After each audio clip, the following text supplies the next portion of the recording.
Hi everyone, I'm Nitsa Hone, and today we're continuing with my Kamigawa Neon Dynasty set review. So far we've looked at all the multicolored, colorless white, blue, and black cards, and today we're taking a look at all the mono red cards in the set.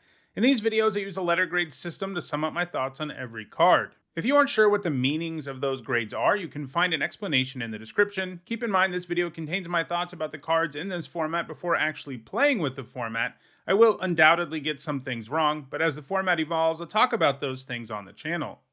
Also, keep in mind we're only talking about limited here, not any other formats, so we're only talking about cards in draft boosters. Alright, let's dive in with our first red card in Kamigawa Neon Dynasty. First up, it's Aki Emberkeeper, which for 1 generic and a red is a 2/1 enchantment creature, Goblin Warrior at common, and whenever a non-token modified creature you control dies, create a 1/1 colorless spirit creature token. Modified is a new keyword in this set. A creature is modified if it has an equipment, an aura you control, or any kind of counters on it. So this is a nice little 2-drop. It has passable stats and a nice ability that makes sure your board stays populated when your modified creatures die, and he does count himself, so if you modify him in some way, you know he's going to leave behind at least a 1/1, and there are a plethora of ways to modify creatures in the format, so getting a creature token or 2 out of this isn't far-fetched at all, and I think that makes this a C+. Next up, we've got Aki Ronin, which for 1 generic and a red is a 1/3 Goblin Samurai at common. And whenever a samurai or warrior you control attacks alone, you may discard a card. If you do, draw a card. This seems okay. If you need a 2-drop samurai, it is certainly that, though adding rummage to an attack isn't super exciting in this format, but it does allow you to sift through your library a little bit. I think this is a C-. Next up, it is Aki Warpaint, which for 1 red mana is an enchantment aura at common. It can enchant an artifact or creature, and as long as enchanted permanent is a creature, it gets +2/+1. You know me, I have a hard time getting behind auras in limited that don't give you some sort of value to offset their risk. Getting an enchanted creature destroyed is a pretty good way to lose a game because you just got 2 for 1. This does give a pretty nice boost for the cost, and the set has payoffs for modified things, but I still have a hard time getting behind this. I think it's just a D+. Next up, we've got Ambitious Assault, which for 2 generic and a red is a common instant. It says creatures you control get +2/+0 until end of turn. If you control a modified creature, draw a card. So adding a conditional cantrip to Trumpet Blast is definitely interesting. This is going to feel a lot like the card from Ikoria that pumped your whole board the same way and could be cycled.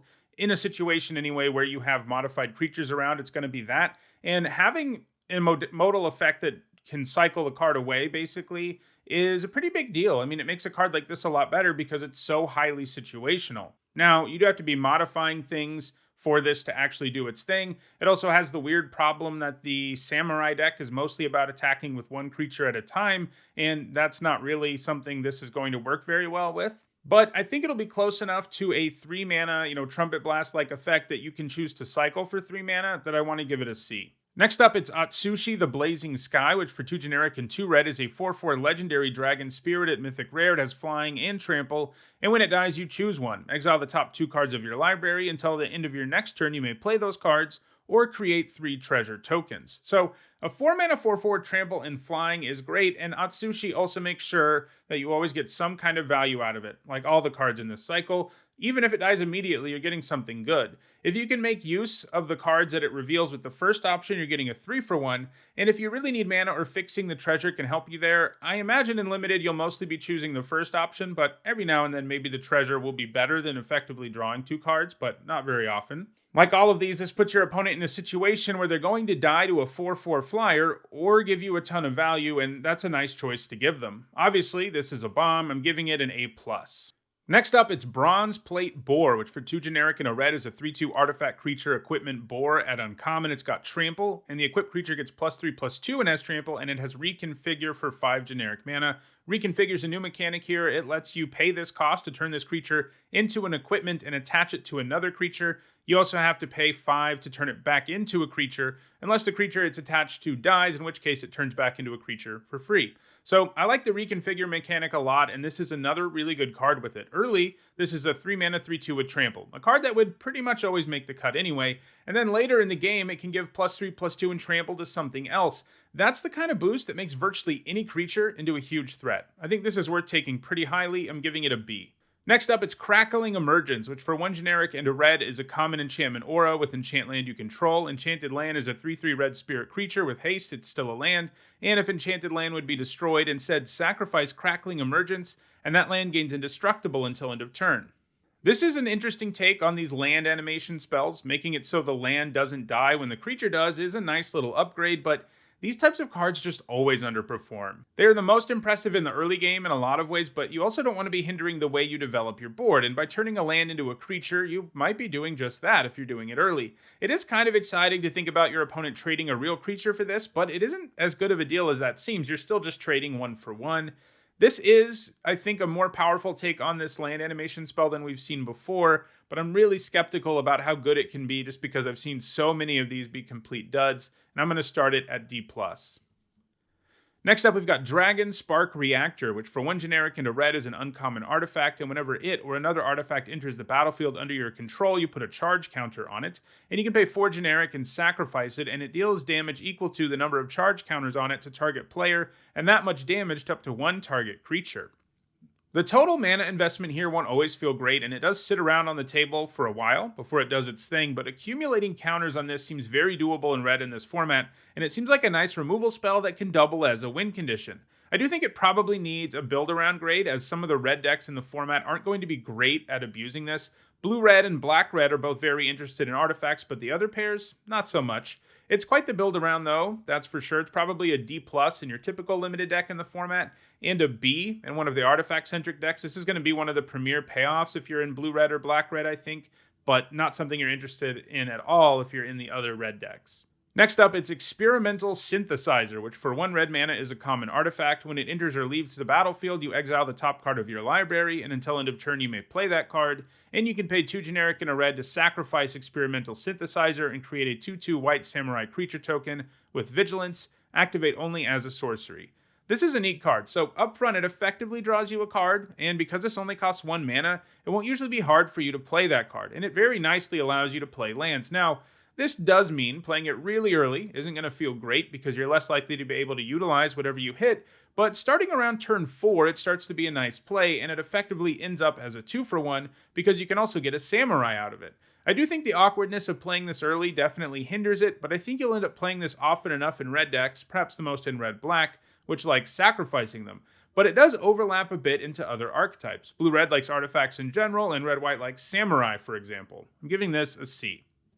Next up, it's Explosive Entry, which for 1 generic and a red is a common sorcery, and it says destroy up to 1 target artifact, put a +1/+1 counter on up to 1 target creature. This is better in this format than in most because artifacts are everywhere. I think you can count on most opponents having at least 5 targets for this, and many will have more. Adding the +1/+1 counter to the mix is pretty nice, and it's also nice that you don't actually have to be able to destroy an artifact or be able to put a counter on one of your creatures because it says up to for both. So no matter what, you're going to have a fail case that is usable, even if your opponent doesn't have an artifact or you don't have a creature. One of those things is likely to be true, and frequently both will, and when you can blow up something for 2 mana and enhance your board, you're going to be really happy with this. I do think it still has sort of a wide enough range. If you're playing against some decks, they're only going to have a few targets. Other opponents will have 10 targets, and that'll feel great. And I think that kind of means this ends up as a C+. It's going to feel way better against some opponents and a little bit worse against others. Next up, it's Explosive Singularity, which for 8 generic and 2 red is a sorcery at Mythic Rare. As an additional cost to cast it, you may tap any number of untapped creatures you control. This spell costs 1 less to cast for each creature tapped this way, so sort of like Convoke, and it deals 10 damage to any target. So if you can get this down to about 6 mana, I think you feel pretty good about it. It is a bit of a bummer that it's a sorcery, so when you cast it, you better be doing something pretty significant. The good news is it won't be that hard to do something significant with it, since 10 damage is enough to kill pretty much anything, and it is also oftentimes enough to just win the game. I do think the clunkiness of the spell is a pretty big problem. It's pretty horrible to have in like your opening hand, for example, but the ceiling is really high. I'm giving it a B-. Next up, it's Fable of the Mirror Breaker, which for 2 generic and a red is a rare enchantment saga. Its Chapter 1 says create a 2/2 red goblin shaman creature token with, whenever this creature attacks, create a treasure token. Chapter 2 says you may discard up to 2 cards. If you do, draw that many cards. And Chapter 3 says exile this saga and return it to the battlefield transformed, and it comes back as Reflection of Kiki Jiki, An enchantment creature, Goblin Shaman, it's a 2/2, and you can pay 1 generic and tap it to make a token that's a copy of another target non-legendary creature you control, except it has haste. Sacrifice it at the beginning of the next instep. This looks really good to me. Unlike a lot of these sagas, it adds to the board right away with a 2/2 token, and one that can make you some treasure, which is certainly pretty nice. Chapter 2's Rummage effect will sometimes come in handy too, and then when you get to Chapter 3, you get a pretty powerful creature in Reflection of Kiki-Jiki. Sure, you need another creature around that's worth copying, but you frequently will just have something else you can make a copy of that will change the way your turn goes. You can even copy the 2/2 that you got with Chapter 1, although that isn't the most exciting thing ever. Either way, this saga adds to the board right away, gives you some card selection, and then you get a creature who is generally going to be a real problem for your opponent. You get a ton of value for the mana you invest, and while you have to wait some for your returns, getting a good portion of them in Chapter 1 is a big deal. I think this is in the lower range of A. I think it's a bomb, giving it an A-. Next up, it's Flame Discharge, which costs X generic and a red. It's an uncommon instant, and it deals X damage to target creature or planeswalker. If you control the modified creature as you cast this spell, it deals X plus 2 damage instead. So if you have no modifications, this is a blaze that can't hit players. That's not that efficient, but it is removal that scales and remains relevant all game long. If you throw a modification in, you end up with a much more efficient card, as it can shock creatures for a single red, do 3 for 2 mana, and so forth. So it still scales, but it becomes way more efficient. You'll have modifications often enough that this definitely ends up as premium removal, especially because the floor is so reasonable. I'm giving it a B. Next up, it's Gift of Wrath, which for 3 generic and a red is a common enchantment aura. It says enchant artifact or creature. As long as enchanted permanent is a creature, it gets +2/+2 and has menace. And when it leaves the battlefield, you create a 2/2 red spirit creature token with menace. This is the kind of aura I feel alright about playing. +2/+2 and menace is a very real stats boost, and the fact that this leaves behind a creature token when the enchanted creature dies is quite nice, and that helps mitigate against the dreaded 2-for-1. Now, it is still an aura, and probably one that you run in very aggressive decks only, but it seems like you'll play it often enough that I think it's a C-. Next up, it's Goshen Tai of Ancient Wars, which for 2 generic and a red is a 2/2 legendary enchantment creature shrine at uncommon. It's got first strike, and at the beginning of your instep, you may pay 1 generic mana, and when you do, it deals X damage to target player or planeswalker, where X is the number of shrines you control. This looks pretty good. A 3 mana 2/2 with first strike is already a nice card, especially in a format with lots of ways to modify creatures, and the fact you get to do some additional damage to the opponent, or more rarely a planeswalker if you have spare mana lying around, is nice. Obviously, its effect gets spicier the more shrines that are around, but I think it might just be the best of these shrines on its own just because it has such nice stats and a nice keyword ability in a format where those things are really nice because of modifications. I'm giving this a B. Next up, it's Goro Goro, Disciple of Ryusei, which for 1 generic and a red is a 2/2 legendary Goblin Samurai, a rare. You can pay 1 red mana, and he gives haste to your whole board until end of turn, and you can pay 3 generic and 2 red to create a 5/5 red dragon spirit creature token with flying, activate only if you control an attacking modified creature. Well, this is a 2 mana 2/2 with some silly upside. In the early game, sometimes you'll have a red mana lying around to give your whole board haste, and that kind of will add a kicker cost of 1 red to every creature you play to give it haste, and that's going to feel pretty nice.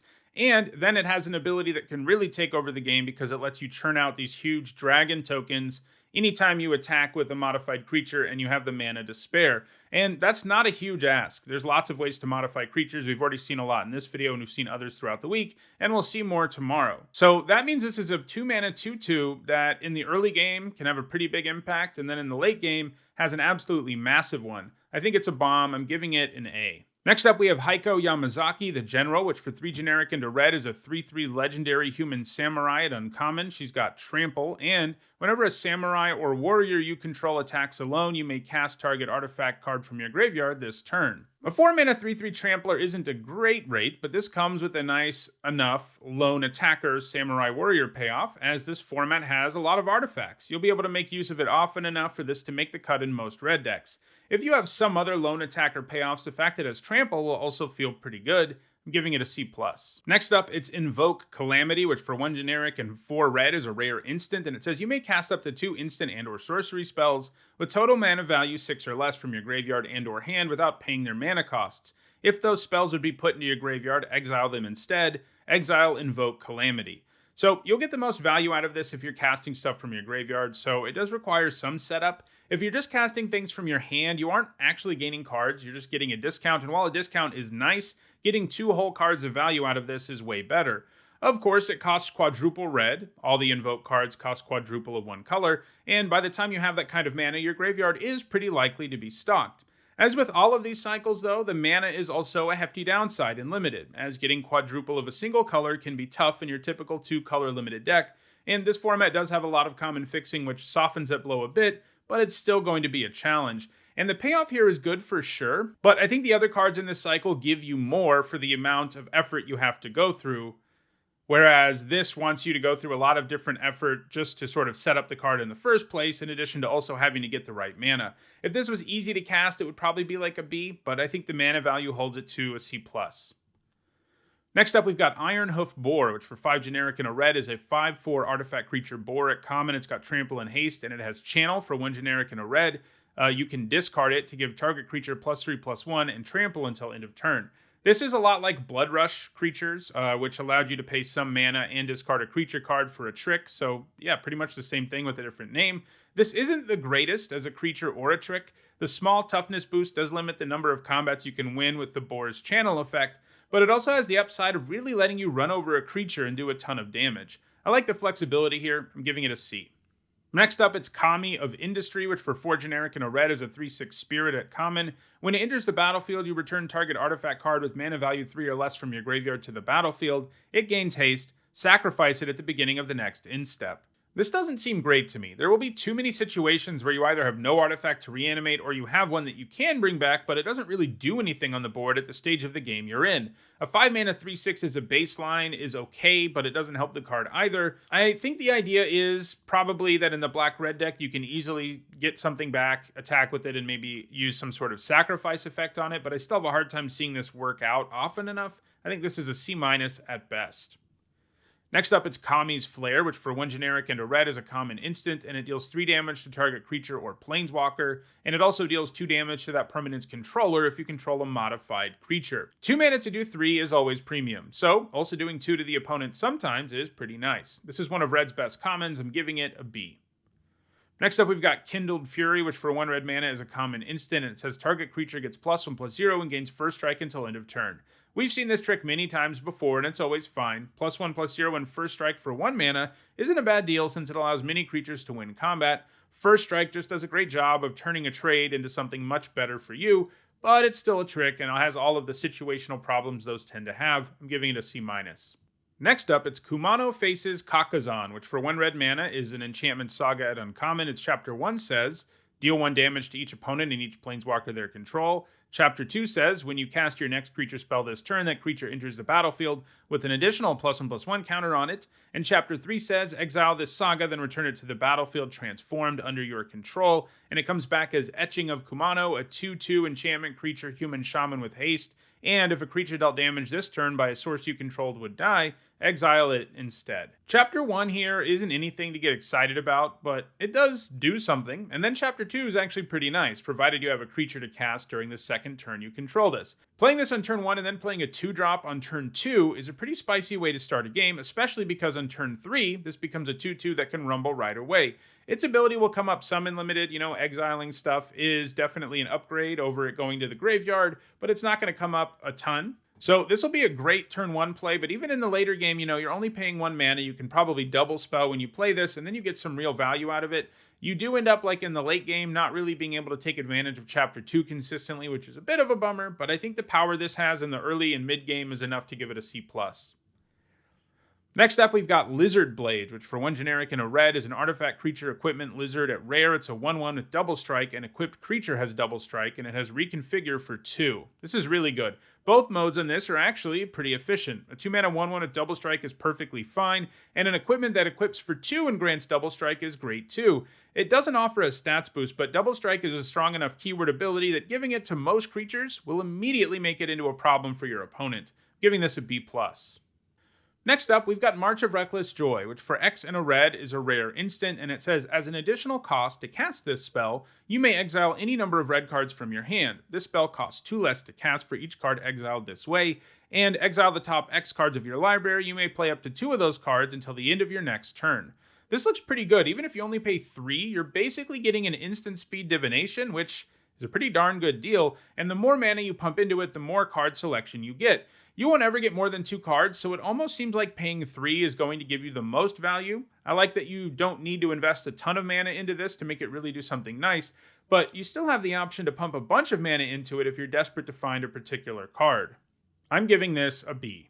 Next up, we've got Ogre Head Helm, which for 1 generic and a red is a 2/2 equipment Ogre at rare. Equipped creature gets +2/+2, and whenever Ogre Head Helm or equipped creature deals combat damage to a player, you may sacrifice it. If you do, discard your hand and then draw 3 cards, and it has Reconfigure for 3. This is a bear with some really impressive upside that lets you reload your hand if it hits the opponent. I would already be sold if all the helmet did when it was equipped was grant the stats boost. Paying 3 for that is a pretty good deal, but adding in the ability to sacrifice the creature to find some more gas makes it even better. This is an easy B+. It will make almost any creature into a formidable attacker in the late game. Next up, it's Pureless Samurai, which for 2 generic and a red is a 2/3 human samurai at common. It's got menace. And whenever a samurai or warrior you control attacks alone, the next spell you cast this turn costs 1 less to cast. This is a nice little common.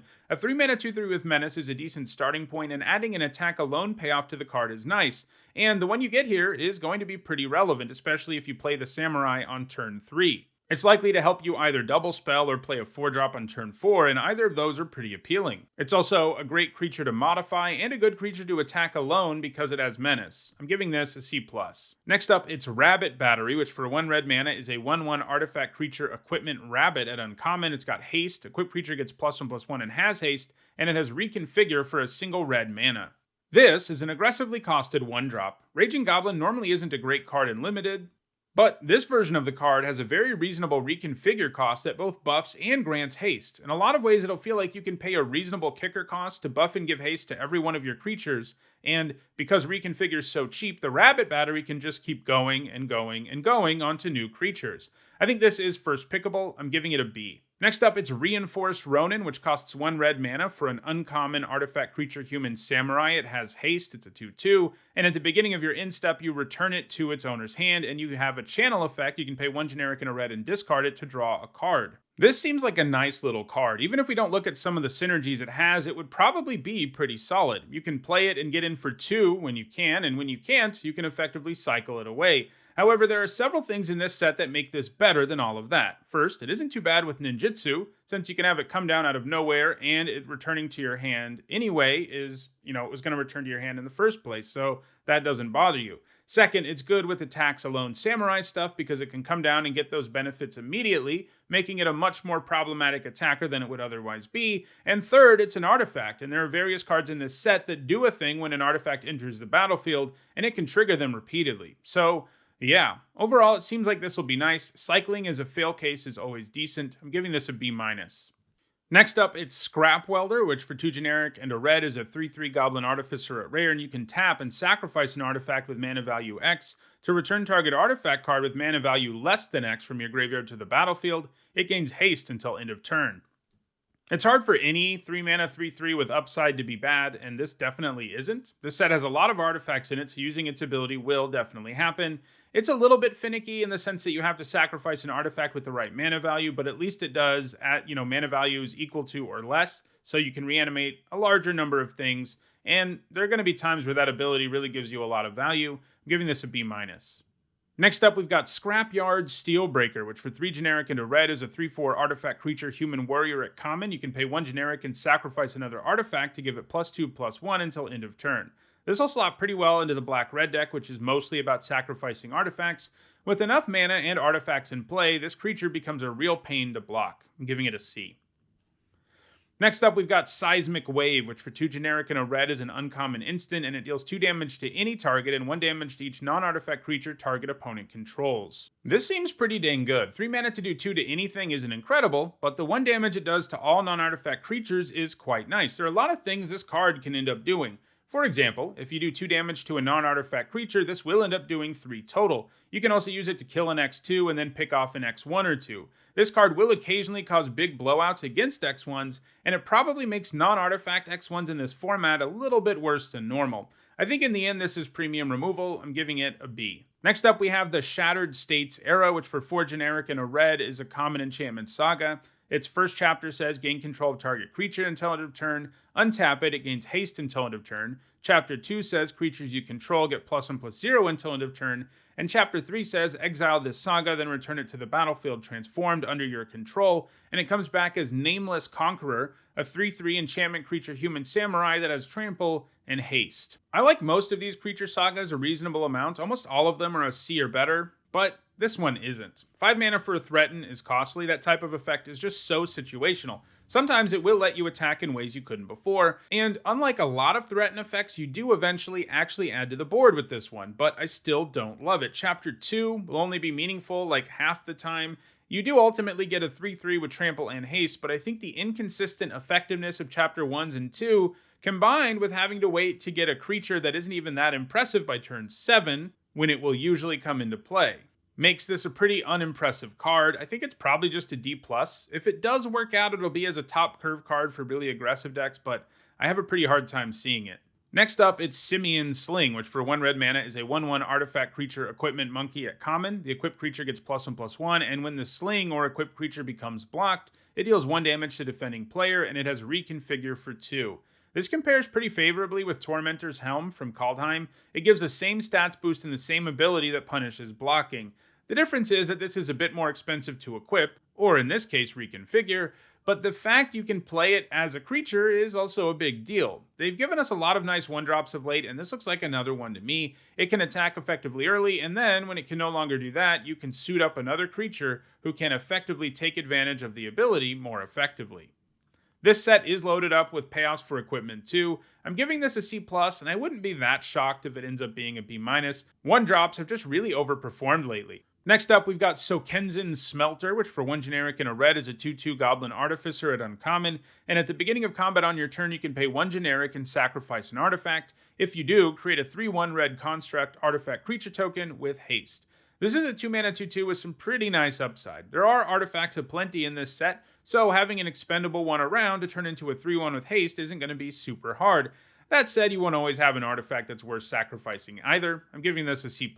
Next up, it's Tempered in Solitude, which for 1 generic and a red is an uncommon enchantment, and it says whenever a creature you control attacks alone, exile the top card of your library. You may play that card this turn. This is a great payoff for attacking with a creature alone, something that will of course be the most well supported in red-white.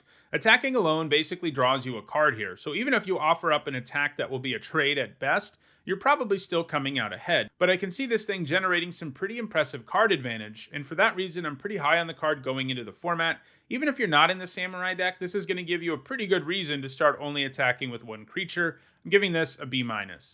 Next up, it's Thundering Raiju, which for 2 generic and 2 red is a 3/3 spirit. At rare, it's got haste, and when it attacks, you put a +1/+1 counter on target creature you control. Then it deals X damage to each opponent, where X is the number of modified creatures you control, other than Thundering Raiju. With no other creatures around, this is effectively a 4 mana 4/4 with haste. It's unfortunate that its ability doesn't count itself, but the card is pretty good even before that additional upside. Sometimes this will come down and be able to do a significant chunk of damage with its attack trigger. Putting counters on stuff when it attacks can also really improve how you can attack. I'm giving this a B. Next up, it's Tawashi's Song Shaper, which for 1 generic and a red is a 2/2 artifact creature human artificer at common, and whenever another artifact creature enters the battlefield under your control, it gets +1/+0 until end of turn. I don't often comment on art, but this has to be one of the cringiest ones I've ever seen in Magic, and I'm going to have to see it a lot because it's actually a pretty solid 2-drop. It won't be hard for it to be a 3/2 attacker on many turns in the artifact decks. I'm giving it a C. Next up, it's Twin Shot Sniper, which for 3 generic and a red is an artifact creature goblin archer. At uncommon, it's got reach. When it enters the battlefield, it deals 2 damage to any target, and you can channel it by paying 1 generic and a red and discarding it to do 2 damage to any target. This is really good. Even without channel, this would be an excellent card as it will let you add a decent body to the board while taking down an opposing creature. Going after the opponent's face is also nice upside to have. But then you add Channel to the mix and you have a more flexible card. I mean, most of the time you'll want to cast this because of the 2-for-1 potential, but sometimes you'll have to fire this off as a straight up removal spell for less mana. This is going to be a first pick in a lot of packs, and it's one of the best uncommons in the whole set. I'm giving it a B+. Next up, we've got Unstoppable Ogre, which for 2 generic and a red is a 4/1 artifact creature Ogre Warrior at common, and when it enters the battlefield, target creature can't block this turn. The Enter the Battlefield trigger won't always do something for you, but there will be a decent number of situations where it allows you to attack really effectively. It would definitely be nicer if it made something unable to block when it attacked, and if it did that, it would be probably Red's best common, so it's probably good they didn't do that. It's also capable of crewing all the vehicles in the set, which matters. I'm giving it a C. Next up, it's Uprising Renegade, which for 1 generic and a red is a 1/3 human samurai at uncommon, and it gets +2/+0 for each other modified creature you control. It's a little bit sad that the outlaw doesn't count itself, as modifying itself would be incredible if it counted itself. Still, red has lots of ways to modify creatures, so this will definitely gain in size. The fact it doesn't raise its toughness is a little bit sad, as it will always be relatively easy to take down. Still, playing this on turn 2 and then getting a modification going on turn 3 will make this hit really hard early. Seems like a pretty nice 2-drop, especially for the red-green deck, which is the most into modifications. I'm giving it a C+. And our last card is Voltage Surge, which for 1 red mana is a common instant, and it says, as an additional cost to cast this, you may sacrifice an artifact, and it deals 2 damage to target creature or planeswalker. If the spell's additional cost was paid, it deals 4 damage instead. 1 mana to do 2 to a creature is usually pretty close to premium removal. You'll be able to pay 1 mana to kill mini creatures that cost more than that. This, having the additional sacrifice an artifact option to upgrade it to do 4 damage, is enough for it to slide into the premium range, as doing 4 for 1 mana is a really good deal, though you may not always have an expendable artifact to give up. I'm giving this a B-. So, those are my thoughts on all the red cards in Kamigawa Neon Dynasty. Tomorrow I'll wrap up the card-by-card portion of the set review by looking at green. If you disagree with anything in this video, let me know in the comments. If you want to make sure you catch the rest of the set review and a lot more content, don't forget to subscribe. And if you want to make sure you're caught up on the set review so far, you should see the playlist on your screen shortly. Lastly, if you want to go the extra mile in supporting the channel, you can do that on Patreon. Thanks for watching.